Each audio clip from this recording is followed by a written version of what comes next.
So to introduce myself, my name is Pete Ghione. I'm the executive chef at Dragon Ridge Country Club, which is at McDonald Highlands.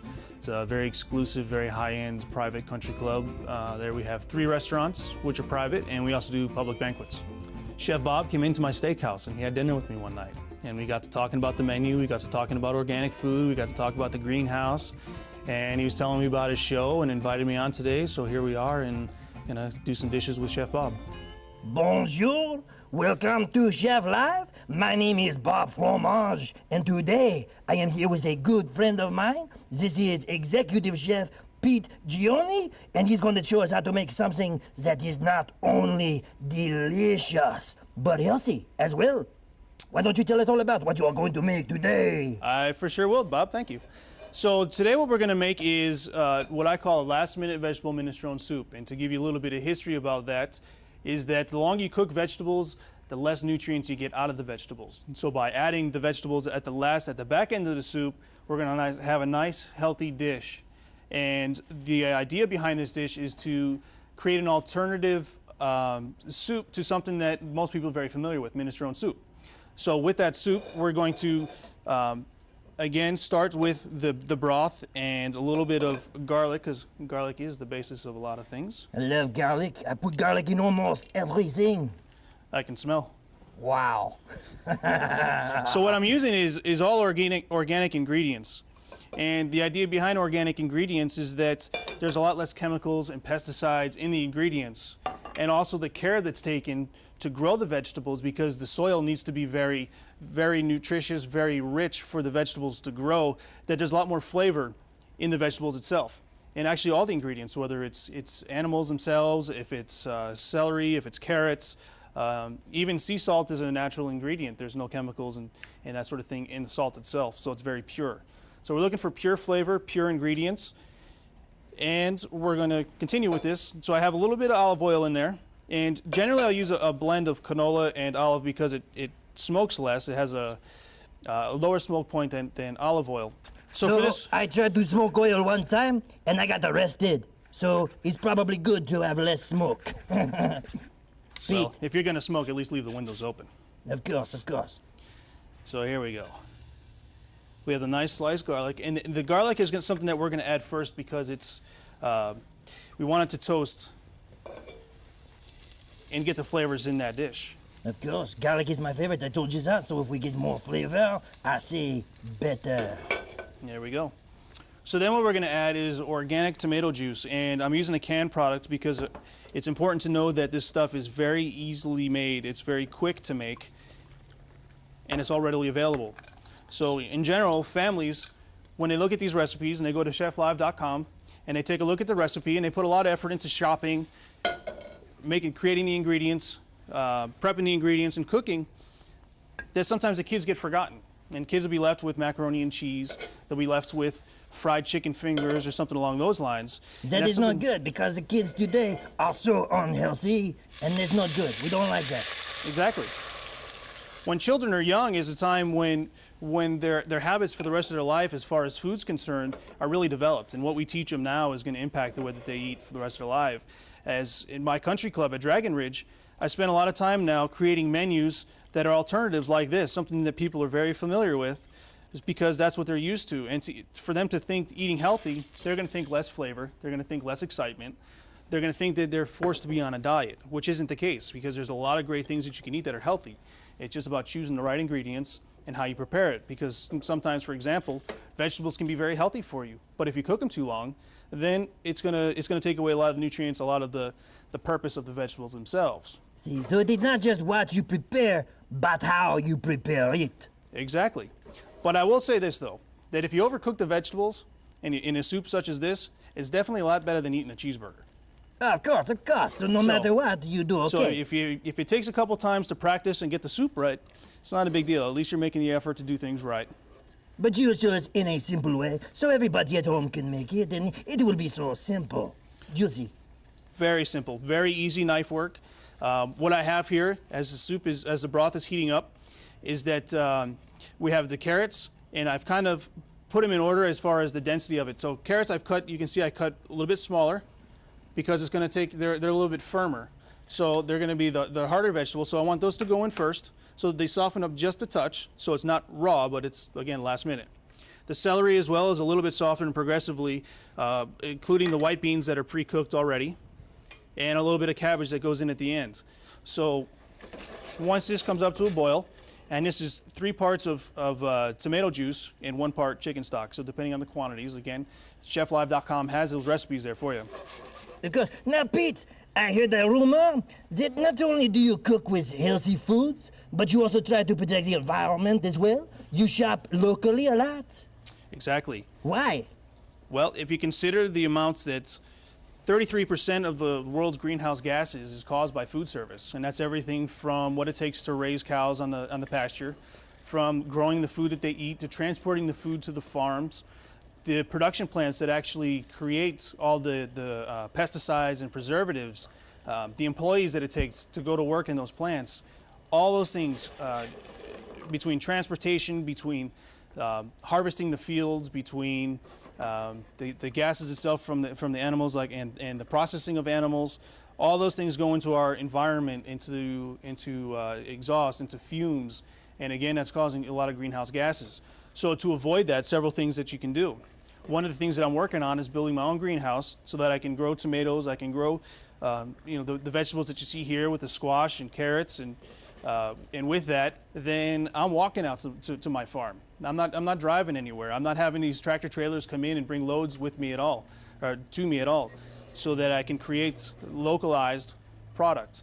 See, and that then is in a the good end, idea, and it is fun too. I grew tomatoes one time. I used to grow all of my own spices. It's fun. yeah, but I heard a lot of the herbs that you grow are in your closet. You don't even know half of the herbs that I grow. So okay, we're up to a boil here. We're gonna add our carrots.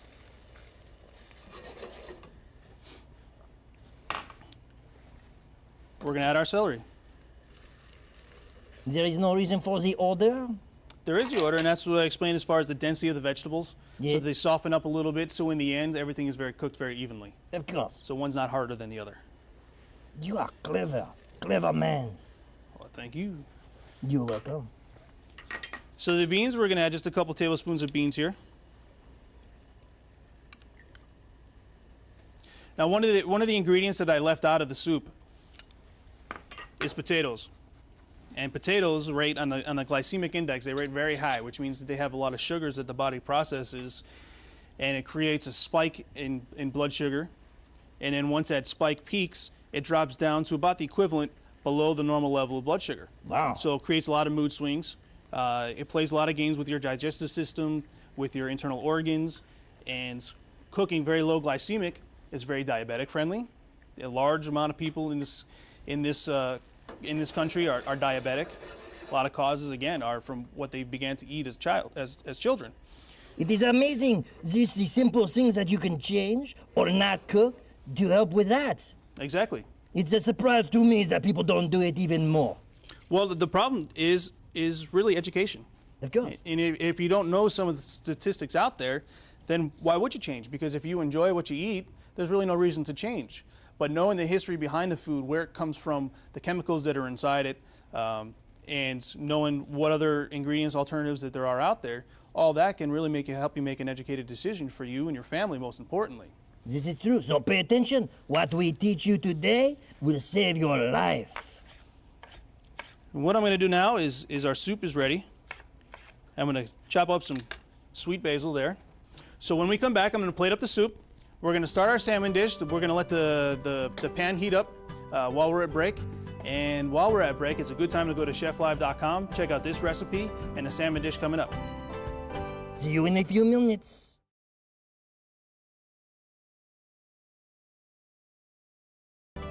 Welcome back to Chef Live. I am Bob Fromage, and we are here with my good friend. This is Pete Ghione. And Pete, you know, we just made minestrone soup. Is it minestrone or minestrone?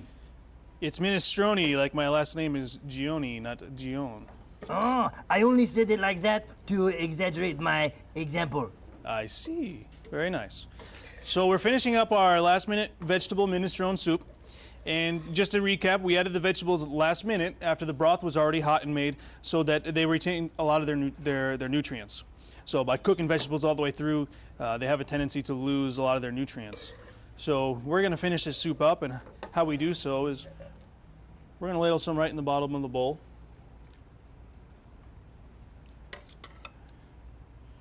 You do it so carefully. I don't want to make a mess. But messes can be cleaned up. I just want to eat now. Now, on top of the soup, we're going to finish it with some fresh chopped sweet basil. Ooh, I love chopped basil. And For it looks nice too. Oh, thank you. For a higher fat option with a little bit more flavor, you can add some Parmesan cheese over the top. But with this, we're trying to stay as nutritious and healthy as possible, low fat. And just by eating so, I myself, just by eating like this, lost 20 pounds in just a couple months. And Wow. trust me, no exercise. Congratulations. Well, thank See, you. just by changing a few things in your diet, you become healthy, you lose weight, and you live longer. So now we're going to move right on to the salmon. And I'm going to just get our pans warm here. And we're going to continue on. First thing I want to do is clean these artichokes and show you what I did to prepare these. It's a real easy recipe. Is I mix some water, some white wine, some garlic, some onions, and pretty much whatever little flavors you have in the bottom of your refrigerator together, and boil them until they're tender. And by tender, I mean that you can stick a knife right through them without any resistance, kind of like boiling a potato. Wow. So from there, what we're going to do is I'm going to cut the artichoke in half, and I want to remove some of the outer leaves. You see how easy they peel right off, because these are a little bit more dense there. The nice part of the artichoke is throughout the stem here, right at the base of the artichoke, there's a lot of flavor on the leaves. They absorb a lot of flavor too. So then I'm going to cut, just at a bias here, I'm going to cut the tips off. Sometimes they have a tendency to poke you right in the finger. So you got to be careful. Of course. And that you definitely don't want it to stick in the top of your mouth. We're going to take the colored part out because, again, it's very firm leaves that don't really tenderize very well, even though they look so pretty. So now, is it the artichokes that is responsible for changing the flavor of your wine? It is. Actually, asparagus and artichokes are two of the hardest things to pair with wine. And a lot of the times it's because it has a reaction with the wine itself. And it's kind of contradicting because wine is one of the biggest flavors when you cook artichokes. However, it doesn't work. It doesn't work the other way around. Huh, that is very interesting. So we're going to clean the heart right out. We're going to cut these tips off. Okay, now I'm going to place these on a tray.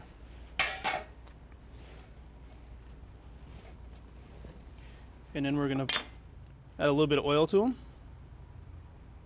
Oil makes everything better. usually. And a little bit of salt. And again, I'm using sea salt. Why? Nice natural salt without a lot of So what is the chemicals difference? inside. Why sea salt, not regular salt? Regular salt is processed, Yes. and we're looking for ingredients that are not so processed. You know, thinking back to thousands and thousands of years ago when man started walking the earth and eating food, it took thousands of years for their bodies to adjust to eat grains alone. And now, just in a few years, we're trying to get our bodies to adjust to eating chemicals. We're trying to get them adjusted to eating pesticides and a lot of other processed products. So our body isn't used to that. It's taken thousands of years just to get to this point, and now we're trying to change the process again. So it used to be that if it walked across a path or if it flew in the air, you know, that's what we ate. And now it's coming in a box, it's coming frozen, it's coming processed, and convenience has really driven the quality of our food today. Making sure it's fast, making sure it's easy, making sure it's quick. Everybody's had a long day of work, they want to go home and put in a lot of effort. So we end up with very low nutritious meals. That is not good. We will fix that today. So now I'm going to heat up some white beans, and if you go to cheflive.com, you can see the recipe in which I used to soften these beans. Another easy way to go is Whole Foods, for example. They have a great line of organic food and pre-processed foods.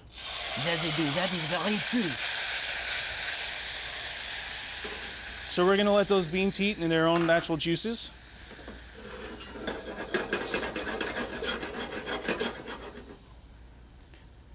And then we're gonna move right on to the salmon. So there is lots of different kinds of salmon, lots of different kinds. How do you know which kind to get for your meal today? Well, I tell you, salmon and black cod are the only two fish that can actually produce papers to say that they're certified organic. It doesn't mean that other fishes aren't, but it means that there's reassurance that salmon is. So that's what I look for. I look for salmon that is in, usually when it's organic, it also means that it's raised humanely, it's processed without altering anything about the fish at all. So it's, again, very natural, very pure. Same with vegetables when they're organic, is that to be certified organic, that also means that they don't use any ethylene gas or something like that to falsely ripen products when they pick it green to extend the shelf life and that sort of thing. So you're getting a little bit of reassurance that you're eating product as nature intended. Okay, so what I'm gonna do is get this salmon in, and how we're gonna prepare this is just a touch of oil, and then we're going to go right into the oven with it. And while that's in the oven, we're gonna take a quick break. And when we come back, I'll show you how this dish is prepared. It's going to be good. Très bon. Be back. So this is a great time to go to cheflive.com and check out the recipe. And other great recipes too.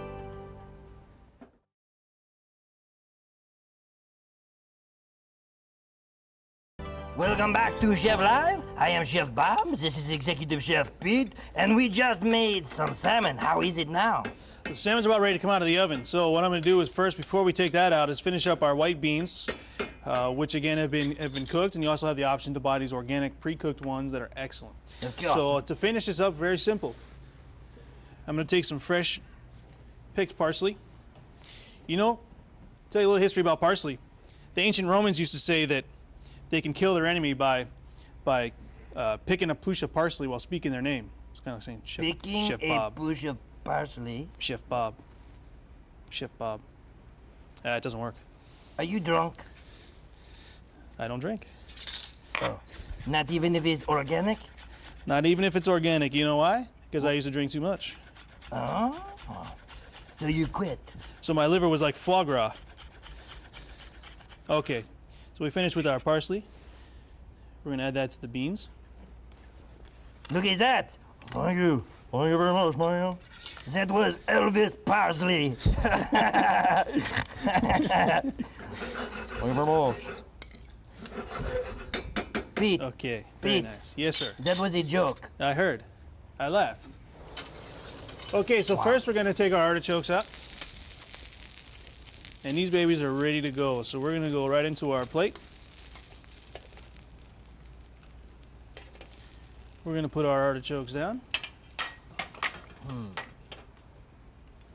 We're gonna take our beans that are ready to go. We're gonna spoon our beans right over the top.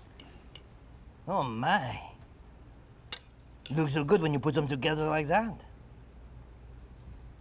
We're gonna use just a little bit of the broth from the beans.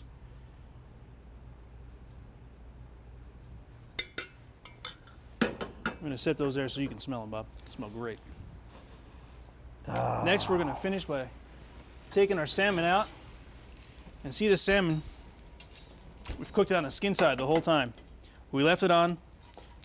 There's no scales on that piece there. So now we got some texture to the fish. We got the natural flavor of the skin, nice and crispy like a cracker. Oh, that is very clever. So we're gonna take our piece of fish. We're gonna set that right over the top. Very nice. Okay, now to finish this, again, we want to stay with raw ingredients. So I have a combination of watercress here, and you can see how you get this. Check that out. Still got the roots on it, it's still alive. Best way to eat vegetables are still alive. Still alive? Does it hurt when you pull them apart like that? Let's see if they scream. I guess it hurts. Joke, it was me. And then we have some some mosh lettuce here, which is also known as lamb's lettuce, Lamb's lettuce? because it's in the shape of a lamb's tongue. Oh. So then why'd you use the word mange? That's because it's known by us chefs as mosh. But So you why can see then nice tender leaves there. Oh. And it's still in a bunch, and again, it still had the roots on it, and I just cut the roots off. So we're gonna toss those together there. We're gonna use our leftover parsley to make a nice little herb salad on there. Of course. Healthy. Elvis parsley. Oh. Oh. And then we're gonna finish by adding some French beans, which I think they come from your hometown, Of course. if I'm not mistaken. No, They're you lightly are cooked so that they're still crispy. We're gonna add those together. And lastly, we have watermelon radish. not. Watermelon radish? What is that? There is no such thing. There is. And we're gonna cut the watermelon radish, and you'll see this beautiful cross section inside. Why is it called a watermelon radish? Does it have a watermelon in the radish or a radish in the watermelon? It looks like it. You see, you got the green around the outside, and you got the nice, beautiful color on the inside. Oh. So we're gonna add those, a few slices, right in there. We're gonna finish with our organic olive oil.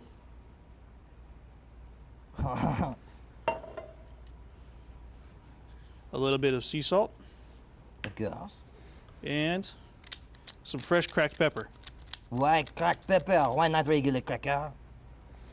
Why not regular cracker? No, regular pepper. I messed up my words. Happens sometimes. Well, I tell you, your English is better than my French. So we're gonna place that right on top with a few wonderful pieces of this. Oh my gosh. Not only does it smell so good, but it looks so nice. And voila. And that's it for today. Thank you for joining me on Chef Live. Bob, thank you for having me. You are very welcome anytime. Come back again. Thank you. You're We'll see you welcome. next time. Bye. Au revoir. Let's eat.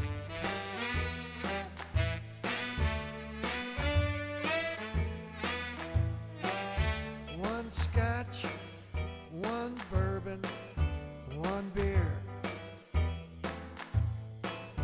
One scotch, one bourbon, one beer. Please, Mr. Bartender, listen here. I ain't here for trouble, so